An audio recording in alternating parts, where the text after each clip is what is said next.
Hey there, Vince, VE6LK. Welcome to the shop. So a while ago, for my POTA activations, I purchased this gold Go-Chewer high performance, super hard, 7.2 meter long crappie fishing pole. It is made of carbon fiber. But the one thing that drove me absolutely crazy about it was how thin the top section was. So this video is a quick, short one to tell you what I did to fix it.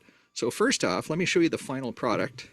Get it out here in front of the camera, and you can see I've got this wonderful hook hanging here, and that top section is saturated in epoxy and held in place and reinforced. It looks like an old fly fishing guy, and that's where I got the idea from, to reinforce that top section. Let me switch to the camera view, showing you exactly how I did this so you can do it for yourself too.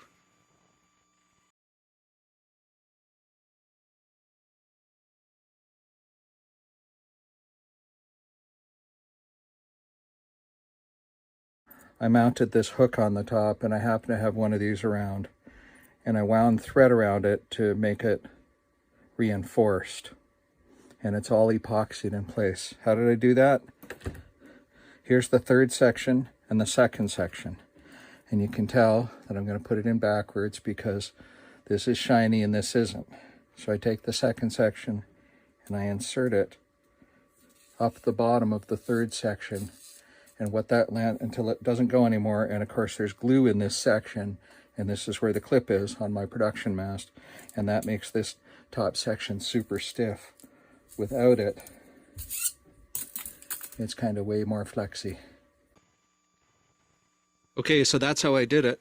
Nice and simple, quick and easy repair. I hope you enjoyed this video. Take a look down below in the notes. You'll see product links on Amazon for the mast and some epoxy. And if I'm lucky, I might even be able to find a hook, although mine was surplus. Like and subscribe, tell your friends. Thanks very much. 73.